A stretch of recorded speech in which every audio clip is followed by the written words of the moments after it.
اور اللہ کا وعدہ سچا ہے، اللہ کا وعدہ حق ہے، میں اس کی نعمت بڑھا دیتا ہوں، اور میں نے دیکھا ہے اللہ نے اس کی نعمتوں کو بڑھا دیا ہے۔ ایک درویش تھے، ایک مسجد ہے کوبے والی، ان میں ان کی قبر ہے۔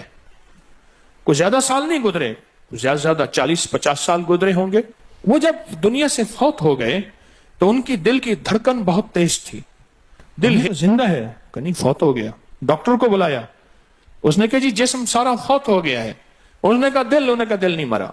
میں ان کی قبر پہ کبھی کبھار جایا کرتا ہوں، ایک مسجد کے ایک کونے میں ہے، وہ دل زندہ تھا، دھڑک رہا تھا۔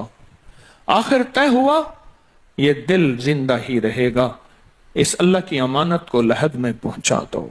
وہ دل زندہ کیوں تھا؟ اس شخص کے، اس درویش کے کچھ معمولات ہیں، میں بتاتا ہوں۔ وہ کبھی وضو کا پانی ضائع نہیں کرتے تھے، وضو اہتمام سے کرتے تھے، تھوڑے پانی سے وضو کرتے تھے، مسواک استعمال کرتے تھے۔ وہ ہر وقت بندہ ذکر کرتا تھا، اور کبھی سورت ملک نہ پڑھی ہو اور سوئے ہوں، سورت ملک یاد کی، پھر یاد کی، پھر یاد کی سورت ملک، اور کبھی اور درود پاک کا اہتمام کرتے تھے۔ لیکن پڑھتے کیسے تھے؟ آج ایک درود پاک پڑھنے کی ادا مجھ سے سیکھ لیں اور مجھے سکھا دیں، ہم سب سیکھنے والے ہیں۔ رسول اللہ صلی اللہ تعالی علیہ وسلم کا، میرے کملی والے کی اداؤں کا استحضار کرتے ہوئے، میرے حضور کی وفاؤں کا، میرے حضور کے احسانات کا، احسانات ساری کائنات کے جتنے بھی ہیں ان کے احسانات ہیں۔ میرے حضور کے جو احسانات ہیں ان سے بڑھ کے کوئی احسان نہیں۔ کسی نے امام زید سے پوچھا، جن کے نام پہ زیدی سادات ہیں، وہ ڈوب کے کچھ پڑھ رہے تھے، بہت ڈوبے ہوئے۔ کسی نے پوچھا کہ آقا کیا پڑھ رہے تھے؟ فرمایا درود پاک پڑھ رہا تھا۔ اور پوچھا کہ حضرت یہ ڈوب کے کیا؟ کہا اپنے بڑوں کے احسانات کا استحضار تھا کہ انہوں نے ہم پہ احسان کیا۔ امام زید کی ادائیں ہیں، استحضار ہو ساری کائنات کے احسانات، لیکن جو احسان میرے کملی والے کا ہے وہ کسی کا ہو نہیں سکتا، جو احسان میرے آقا کا ہے وہ کسی کا ہو نہیں سکتا۔ احسانات ہوں۔ اچھا، پہلے تصور میں آئیں گے، پہلے زبان پہ، پھر تصور پہ، پھر توجہ پہ، اور پھر ایک وقت ایسا آئے گا، ایسا محسوس ہوگا کہ میرا حضور ہے، ان کے ہاتھ مبارک ہیں، حوض کوثر کا پیالہ ہے، وہ مجھے دے رہے ہیں، میں پی رہا ہوں، اور اس کا ذائقہ میری زندگی میں کبھی جائے گا ہی نہیں۔ ایسا ہوتا ہے، جن کے ساتھ یہ بیتی ہے بات، ایسا ہوتا ہے، اور 100% ہوتا ہے، اور 100% ہوتا ہے، ایسا ہوتا ہے۔ مشق کرتے کرتے آپ اس مقام تک پہنچ جائیں گے، مشق کرتے کرتے اس مقام تک پہنچ جائیں گے، خود محسوس ہوگا اور جاگتی آنکھوں سے محسوس ہوگا۔ اور مشق کرنی ہے حضور کے احسانات کو سامنے رکھ کے۔ ایک تسبیح تو درود پاک پڑھ لیا کریں زندگی میں، روز ایک، چاہے زندگی یعنی دن میں کسی وقت بھی صبح شام پڑھ لیں، بہتر ہے، ورنہ ایک تسبیح ایسی جس میں حضور کے احسانات ہوں کہ یا رسول اللہ آپ کی برکت سے آج میری پیشانی سجدوں میں ہے، یا رسول اللہ آپ کی برکت سے آج میں آپ سے مانگنے والا، آپ کے رب سے مانگنے والا ہوں، اور اس کے غیر سے مانگنے والا نہیں ہوں۔ یا رسول اللہ آپ کی برکت سے میں قرآن کا حامل ہوں، سجدوں کا حامل ہوں، نماز کا حامل ہوں، اور آپ کی برکت سے یہ ملا مجھے نیکیاں، یہ عبادتیں، یہ سعادتیں، یہ راحتیں، یہ رحمتیں، یہ برکتیں، یہ خیریں ملی یا رسول اللہ آپ کی برکت سے۔ ایک تسبیح ایسی ہو جس میں میرے آقا کے احسانات کا سخت ترین تصور ہو، سخت ترین خیال ہو، اور سخت ترین استحضار۔ ایک تسبیح ایسی ہو۔ اچھا، پہلے یہ تصور میں بات آئے گی، پھر تصور بڑھتا چلا جائے گا، پھر یہ تصور ترقی کی راہیں اختیار کرے گا، پھر یہ ترقی اور آگے بڑھے گی۔ بڑھتے بڑھتے ایک وقت ایسا آئے گا کہ احساس ہوگا کہ حضور سامنے تشریف فرما ہے اور میں آقا کے قدموں میں بیٹھا ہوں۔ آنکھوں سے، جاگتی آنکھوں سے جلوے نظر آئیں گے، جاگتی آنکھوں سے نقشے نظر آئیں گے، جاگتی آنکھوں سے دیدار مصطفیٰ نصیب ہو۔